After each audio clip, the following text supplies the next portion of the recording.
This lecture presents an introduction to literary modernism. The 20th century is marked by contradictions, diversity, and chaos.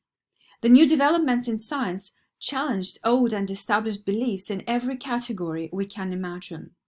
A number of iconic figures acted as catalysts of this transformation, reflected in the transformation of literature and culture.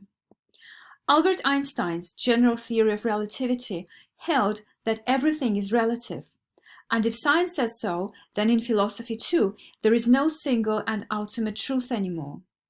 Einstein also described how light bends under gravity, as we can see in the photograph of a sunbeam here. And if there is no more straight lines but curves, parallel lines eventually meet, and so do parallel lives and approaches.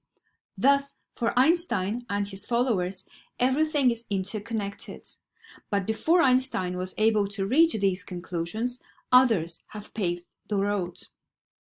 Philosopher, critic, poet, and composer Friedrich Nietzsche maintained that the rational, industrialized, science-oriented Western civilization had effectively killed the Christian God. Pronouncing his infamous God is dead, Nietzsche established a profound change in morals. From this on, there was to be no universal value and perspective on things, no single truth, but multiple truths and multiple perspectives. And if there is no God, nothing has inherent purpose, and life itself lacks purpose. One of Nietzsche's most controversial philosophical contributions was his idea of the Übermensch, the ideal superior man of the future, someone who could rise above conventional Christian morality to create and impose his own values. The next important philosophical influence was the so-called process philosophy of the Frenchman Henri Bergson, which rejected static values in favor of values of motion and change. Bergson's ideas sometimes contested, sometimes complemented those of Albert Einstein. Opposing materialism and positivism, Bergson convinced many thinkers that immediate experience and intuition are more valid in understanding reality than rationalism and science. Thus, he holds that the human mind cannot, for example, fully deduce swimming from walking.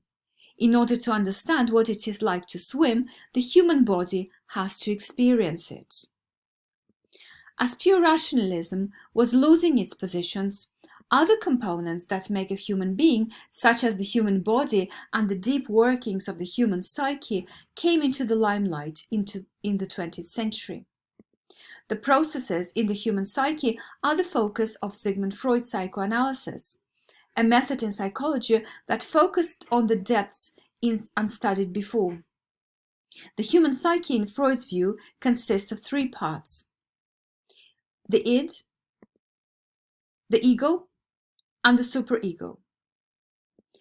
The ego is the conscious, rational part responsible for rational behavior, motivation, self-identification, and conscious decisions. But the ego is only the tip of the iceberg, since there is a deeper and perhaps larger part called the id, which represents the animal, irrational, instinctive side of each of us, and contains such natural responses as the pleasure principle, sexual drives, aggressive drives, and the death wish.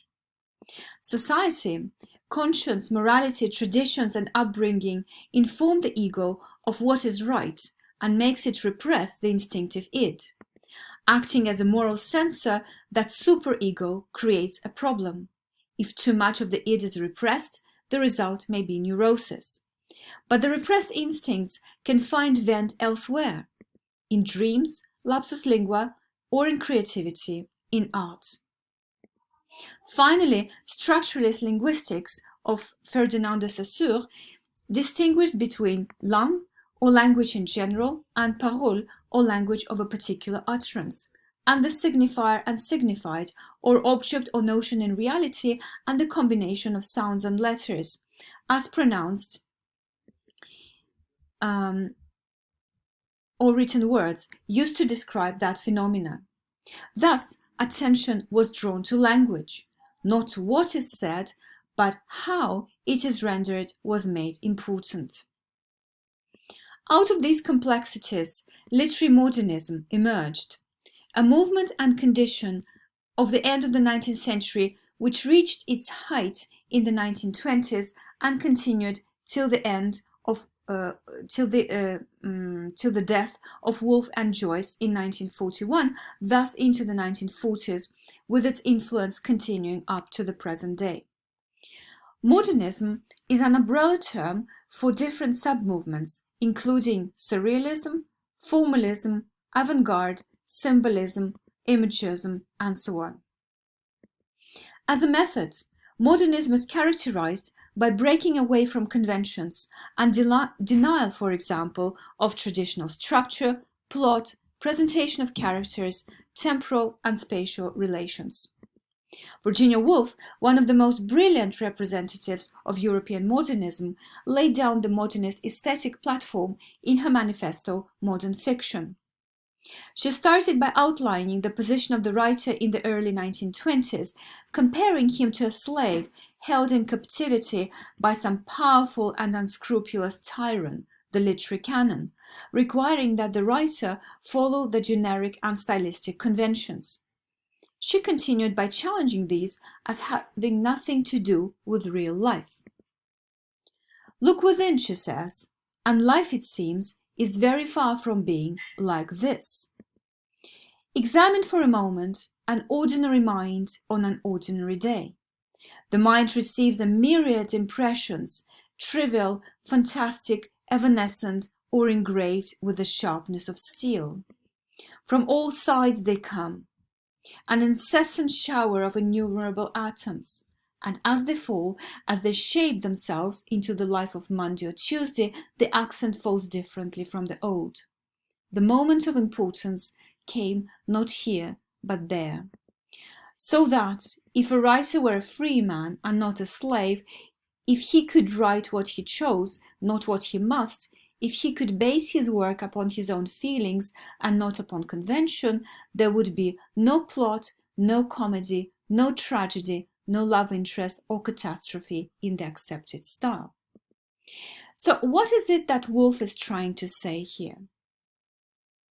So lots of things, as her manifesto is very complex. By urging the writer to look within, Woolf encourages them to examine the deep processes of the human psyche, in a manner similar to Freudian psychoanalysis, as the subject of psychoanalysis is the life of an ordinary mind on an ordinary day, or life of Monday or Tuesday, or immediate experience, as Bresson would put it. This is a modern approach. Accent, she says, falls differently from the old, and a modern writer who does it is not a slave restricted by convention or traditional requirements. The requirements of plot, structure, genre, or style. Now there is, in Woolf's words, no plot, no comedy, no tragedy, no love interest or catastrophe in the accepted style. What is left then? What is left is life itself, which she sees as a luminous halo, receiving a myriad impressions that the writer must faithfully record. Woolf says, "Let us record the atoms as they fall upon the mind in order in which they fall. Let us trace the pattern, however disconnected and incoherent in appearance, which each sight or incident scores upon the consciousness. Let us not take for granted that life exists more fully in what is commonly thought big than in what is commonly thought small."